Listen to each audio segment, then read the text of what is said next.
Hey guys and welcome back to best car picks. നമുക്കെല്ലാവർക്കും Toyota ഇന്ത്യയിൽ ഇറക്കുന്ന ഹൈലക്സിനെ പറ്റി അറിയാം. നമുക്കിപ്പോൾ നിലവിൽ ഇവിടെ കിട്ടുന്ന 8th ജനറേഷൻ മോഡലാണ്, അതായത് ഇന്റർനാഷണലി വരുന്ന സ്റ്റാൻഡേർഡ്സ് വെച്ച് നോക്കുകയാണെങ്കിൽ. അല്ലാതെ നമുക്കിവിടെ ഹൈലക്സ് ആദ്യമായിട്ട് കിട്ടുന്ന ഈ വണ്ടിയാണ്. അതിന് മുന്നത്തെ ജനറേഷൻ അവരുടെ ഒഫീഷ്യലായിട്ട് വിറ്റിട്ടില്ല.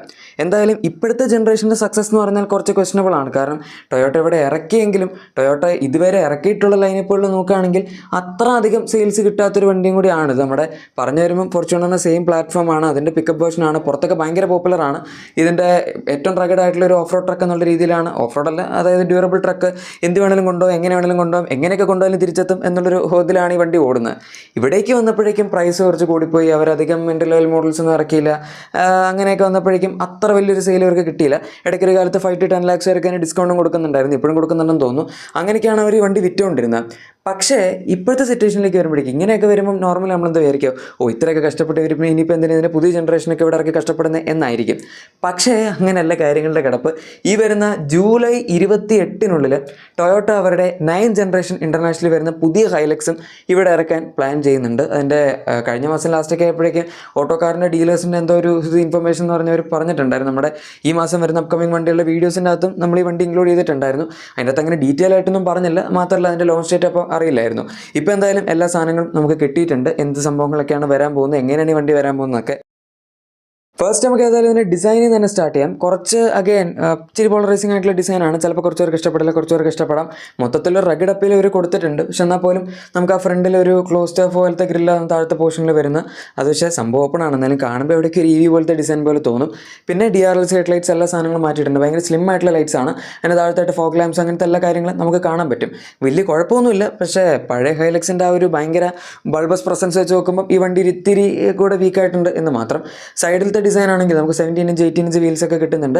നമ്മളിപ്പോൾ കണ്ടുകൊണ്ടിരിക്കുന്ന ഡ്യുവൽ ക്യാബ് പിക്കപ്പ് വേർഷനാണ്. നമുക്കിവിടെ ഇൻ്റർനാഷണലി ഇതിന് സിംഗിൾ ക്യാബ് വരുന്നുണ്ട്, നോർമൽ ക്യാബ് വേർഷൻ വരുന്നുണ്ട്, ഈ സാധനങ്ങൾ കൊണ്ടുപോകുന്ന വേർഷൻസ്, നല്ല മറ്റേ ലോങ് വീൽ ബേസ് വേർഷൻ സാധനങ്ങളൊക്കെ ഉണ്ട്.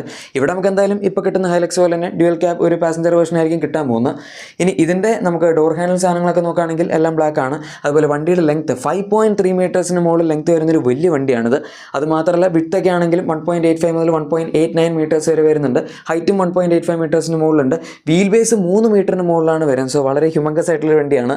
ഇനിയിപ്പോൾ റിയർ ഡിസൈൻ എടുക്കുകയാണെങ്കിലും നേരത്തെ വരുന്ന വണ്ടി വെച്ച് നോക്കുമ്പോൾ വ്യത്യാസം വന്നിട്ടുണ്ട്, ടെയിൽ ലാംപ്സിൻ്റെ ഡിസൈനിലും കാര്യങ്ങളും ഒക്കെ. പക്ഷേ ഒരു പിക്കപ്പിന് റിയർ ഡിസൈൻ എങ്ങനെയൊക്കെ വരാമോ അതിന് ലിമിറ്റേഷൻ ഉണ്ട്.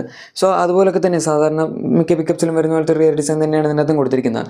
ബാക്കിൽ നമുക്ക് ടൊയോട്ടയുടെ ഒരു റൈറ്റപ്പ് വരുന്നുണ്ട്. ആൻഡ് അത്യാവശ്യം നമുക്ക് ക്യാബിൻ ഏരിയ വരുന്നുണ്ട്. ഇവിടെ ഇപ്പോൾ ഇവർക്കൊരു കനോപ്പി പോലത്തെ സാധനം, അതുപോലെ ബാക്കിലത്തെ ആ പിക്കപ്പ് ഏരിയയ്ക്ക് ഒരു കവറും അതൊക്കെ അവർ ആക്സറീസ് ആയിട്ട് കൊടുക്കുന്നൊരു സംഭവമാണ് ടൊയോട്ട തന്നെ.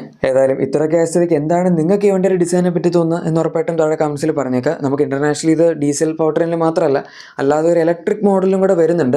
അത് എന്തിനാണെന്ന് ചിലപ്പോൾ നിങ്ങൾ ആലോചിക്കായിരിക്കും. പക്ഷേ ടൊയോട്ട ലാഡർ ഓൺ ഫ്രെയിം പ്ലാറ്റ്ഫോമിൽ ഇറക്കുന്ന ആദ്യത്തെ ഇലക്ട്രിക് വാഹനമാണിത്. അതുകൊണ്ട് തന്നെ ലാഡർ ഫ്രെയിം ഷാസിയിൽ ഒരു ഇലക്ട്രിക് വാഹനം അതുപോലെ തന്നെ ഇംപ്ലിമെൻറ്റ് ചെയ്യാന്ന് പറഞ്ഞാൽ ഭയങ്കര ബുദ്ധിമുട്ടാണ്. അതുകൊണ്ട് ഈ വണ്ടിയുടെ ബാറ്ററി പാക്കൊക്കെ 59.6 kWh ഉള്ളൂ. ക്ലെയിംഡ് റേഞ്ച് ആണെങ്കിലും 250 കിലോമീറ്റേഴ്സിന് അടുത്തൊക്കെ ഉള്ളൂ. അവർ ജസ്റ്റ് ഇറക്കാൻ വേണ്ടി ഇറക്കിയതാണെന്ന് തോന്നുന്നു. 190 ഹോഴ്സ് പവറിന് അടുത്താണ് പവർ ജനറേറ്റ് ചെയ്യുന്നത്. സോ വലിയ സംഭവമൊന്നും അല്ല, നമുക്കിവിടെ കിട്ടാൻ പോകുന്നില്ല. ജസ്റ്റ് പറഞ്ഞതാണ് ഇന്റർനാഷണലുള്ള നമ്മുടെ പവർ ടൺ ഓപ്ഷൻസ് വെച്ച്. പക്ഷേ എന്നാൽ പോലും ഈ ലാഡർ ഫ്രെയിം ഷാസി എന്ന് പറയുമ്പോൾ ഇതിനകത്ത് ബാറ്ററി വെക്കുന്ന കോംപ്ലിക്കേഷൻസ് ഒക്കെ വെച്ചിട്ടാണ് ഇത്രയും ചെറിയ സൈസ് കൊടുത്തിരിക്കുന്നത്. അതല്ലാതെ ഒരു സ്കേറ്റ് ബോർഡ് ആർക്കിടെക്ചറിലുള്ള വണ്ടിയാണെങ്കിൽ തീർച്ചയായും ഇതിനൊരു 80 to 100 kWh ഇടയിലൊക്കെ ബാറ്ററി കപ്പാസിറ്റി കൊടുക്കാവുന്നതേ ഉള്ളൂ. എന്തായാലും ഈ വണ്ടിയുടെ കാര്യത്തിൽ അത് സംഭവിച്ചിട്ടില്ല. അതുകൊണ്ട് തന്നെ നമുക്ക് ഇതിൻ്റെ ഇൻറ്റീരിയറിലേക്ക് വരാം. ബാക്കി ഏത് ബോട്ടനാണെന്നുള്ള ഞാൻ ലാസ്റ്റ് പറയാം. എന്തായാലും ഇൻറ്റീരിയറിലേക്ക് വരുമ്പോഴേക്കും അത്യാവശ്യം നല്ല റഗഡ് ആയിട്ടുള്ളൊരു ഡിസൈനാണ് അവർ അകത്ത് കൊടുത്തിരിക്കുന്നത്. എല്ലായിടത്തും ഫിസിക്കൽ ബട്ടൺസ്. ഇപ്പോഴത്തെ വണ്ടികളൊക്കെ ഫിസിക്കൽ ബട്ടൺസ് ഇല്ല, എല്ലാം ടച്ച് സ്ക്രീനിലാണ്. നമുക്ക് ടച്ച് സ്ക്രീൻ വേണ്ട, നമുക്ക് സ്വിച്ച് വേണം എന്നാണല്ലോ എല്ലാവരും പറയാറ്. ടൊയോട്ട അതെന്തായാലും കേട്ടിട്ടുണ്ട്. ഈ വണ്ടിയിൽ ഫുൾ ഫിസിക്കൽ ബട്ടൺസ് ആണ്. എവിടെ നോക്കിയാൽ ഡാഷ്ബോർഡൊക്കെ ആണെങ്കിലും അത്യാവശ്യം മെറ്റീരിയൽസ് ഒക്കെ നല്ലതാണ്. പക്ഷേ നല്ല എന്താ പറയുക, റഗഡ് ആയിട്ടുള്ള ലുക്കാണ് മൊത്തത്തിൽ നമുക്ക് എല്ലായിടത്തും കിട്ടുന്നത്. ഇപ്പോൾ സ്റ്റിയറിംഗ് വീലൊക്കെ ആണെങ്കിൽ ഇവരുടെ പുതിയ വണ്ടികളൊക്കെ വരുന്ന സെയിം സ്റ്റിയറിംഗ് വീൽ തന്നെയാണ്. 3 സ്പോക്കാണ്. സ്റ്റിയറിംഗ് വീലിൻ്റെ കൺട്രോൾസിൽ ഇഷ്ടംപോലെ ബട്ടൺസ് കൊടുത്തിട്ടുണ്ട്. ബട്ടൺ ഇല്ല എന്നാരും പറയരുതല്ലോ. അതുപോലെ ഡ്യുവൽ സോൺ ഓട്ടോ AC നമുക്ക് അവൈലബിൾ ആണ്. പിന്നെ താഴത്താണെങ്കിലും drive modes, traction modes, USB power sockets എല്ലാ കാര്യങ്ങളും വരുന്നുണ്ട്. ഹിൽ ഡിസിൻ കൺട്രോൾ ഉണ്ട്. അങ്ങനെ എല്ലാ സാധനങ്ങളും ഈ വണ്ടിയിൽ കൊടുത്തിട്ടുണ്ട്. ഇവൻ നമുക്ക് 360 ക്യാമറ ഉണ്ട്. അതുപോലെ ലെവൽ 2 ADAS ഇതിൻ്റെ അകത്ത് അവർ കൊടുത്തിട്ടുണ്ട്. ബ്ലൈൻഡ് വ്യൂ മോണിറ്റർ ഉണ്ട്. അതുപോലെ സീറ്റ്സ് ഒക്കെ ആണെങ്കിലും നമുക്ക് ഇതിൻ്റെ അകത്ത് പവേർഡ് ആണ്. അതുപോലെ വെന്റിലേറ്റഡ് ആണ് ഫ്രണ്ടിലത്തെ സീറ്റ്സ് വരുന്നത്. ഈ സെൻറ്റർ കൺസോളിലെ കൺട്രോൾ പാനലൊക്കെ നിങ്ങൾക്ക് ഇവിടെ കാണാം. നമുക്ക് എല്ലാ സാധനങ്ങളും ആക്സസ് ചെയ്യാനും അതുപോലെ എല്ലാത്തിനും ഇവിടെ ബട്ടൺസ് തന്നെയാണ് കൊടുത്തിരിക്കുന്നത്. ആ ഗിയർ നോബ് ആണെങ്കിൽ നമ്മുടെ ഗിയർ മോഡ് സെലക്ടർ വരുന്നത് നല്ലൊരു പ്രോപ്പർ ഗിയർ ലിവർ തന്നെയാണ് ഇവിടെ നമുക്ക് കിട്ടുന്നത്. പിന്നെ ഇത് ഡെഫിനറ്റ്ലി 4x4 സിസ്റ്റം വെച്ച് തന്നെയാണ് വരുന്നത്. നമുക്ക് ഇവിടെ കിട്ടാൻ പോകുന്നതിലും 2 വേരിയൻസ് ആയിരിക്കും വരുന്നത്. ആ 2 വേരിയൻസിലും 4x4 ഉണ്ടാവും തന്നെയാണ് പറയുന്നത്. ഇനിയിപ്പോൾ സ്ക്രീനുകളുടെയൊക്കെ കേസ് എടുക്കുകയാണെങ്കിലും അത്യാവശ്യം നല്ല സൈസുള്ള 2 സ്ക്രീൻസാണ് ഇതിനകത്ത് കൊടുത്തിരിക്കുന്നത്. നമുക്ക് ഇൻസ്റ്റോൺ ലിസ്റ്റ് വരുന്നത് 12.3 ഇഞ്ചാണ്. അതിൻ്റെ ഗ്രാഫിക്സ് അതിൽ ഇൻഫർമേഷനൊക്കെ ചെറിയൊരു സ്നീക്ക് പീക്ക് നിങ്ങൾക്ക് ഇവിടെ കാണാം. സോ അത് കൊള്ളാം. അതുപോലെ സ്റ്റിയറിംഗ് വീലിന് നടുവിലായിട്ട് നമുക്ക് ടൊയോട്ട ബാഡ്ജിങ് ആണ് വരുന്നത്. ടൊയോട്ടയുടെ ലോഗോ അവർ ഈ വണ്ടിയിൽ എവിടെയും കൊടുത്തിട്ടില്ല. ഇനിയിപ്പോൾ ഇൻഫോർടൈൻ സിസ്റ്റം ആണെങ്കിൽ പോലും ആൻഡ്രോയിഡ് ഓട്ടോ, ആപ്പിൾ കാർപ്ലേ എല്ലാം വയർലെസ് കിട്ടുന്നുണ്ട്. അതുപോലെ 12.3 ഇഞ്ച് തന്നെയാണ് ഇതിൻ്റെയും സൈസ് വരുന്നത്. അത് നല്ല വലിയൊരു സൈസുള്ള ഡിസ്പ്ലേ ആണ്. എൻ്റെ തൊട്ട് താഴത്തായിട്ട് നമുക്ക് ഓൺ ഓഫ് സ്വിച്ചും അതുപോലെ വോളിയത്തിനായിട്ടുള്ള ഫിസിക്കൽ സ്വിച്ചും കാണാം. അത് ബട്ടനാണ്, റോട്ടറി നോബല്ല. വേണമെങ്കിൽ അവർക്ക് നടുവിലായിട്ട് ചെറിയൊരു റോട്ടറി നോബ് കൊടുക്കാറുണ്ട്. നമുക്ക് കുറച്ചുകൂടെ കൺവീനിയൻ്റ് ആണ്. പക്ഷേ അറ്റ്ലീസ്റ്റ് ഇതെങ്കിലും കൊടുത്തിട്ടുണ്ട്. നമ്മൾ ഈ മറ്റേ ഇപ്പോഴത്തെ ചില വണ്ടികളിലൊക്കെ ഈ സാധനത്തിന് ഇൻഫോർടൈൻ സിസ്റ്റത്തിന് സൈഡിലായിട്ടാണ് സ്വിച്ച് ഉണ്ടാവും. അത് പിടിച്ച് താഴത്തേക്ക് വലിക്കുക, മുകളിലേക്ക് പൊക്കുക, ഞെക്കുക, പിടിക്കുക, അങ്ങനെയൊക്കെ കുറേ പ്രശ്നങ്ങളുണ്ട്. ഇതിൻ്റെ അകത്തൊന്നുമില്ല. ഇനിയിപ്പോൾ സീറ്റ്സ് എടുക്കുകയാണെങ്കിൽ പോലും സിമ്പിൾ ആയിട്ടുള്ള അപ്പോൾസ്റ്ററി ആണ്. നമുക്ക് ലെതർ സീറ്റ്സ് മുതൽ ഫാബ്രിക് സീറ്റ്സ് ഒക്കെ ഇന്റർനാഷണലി കിട്ടുന്നുണ്ട്. ലെതർ സീറ്റ്സ് ഉള്ള മോഡലാണ് വെന്റിലേറ്റഡ് സീറ്റ്സിൻ്റെ ഓപ്ഷനൊക്കെ വരുന്നത്.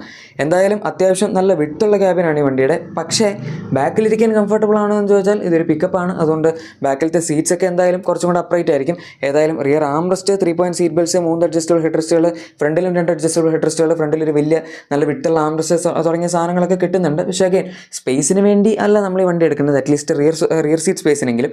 ഫസ്റ്റ് റോയിലൊക്കെ അത്യാവശ്യം നല്ല സ്ഥലമുണ്ട്. പിന്നെ ബാക്കിലൊരു വലിയ ലോഡിംഗ് ബേ കിടക്കുകയാണല്ലോ, എന്താണെന്ന് വെച്ചാൽ വാരിക്കൂരി അതിൻ്റെ അകത്ത് ഇടാൻ. അതൊന്ന് കവർ ചെയ്യണം എന്നുള്ളൊരു പ്രശ്നം മാത്രമേ ഉള്ളൂ.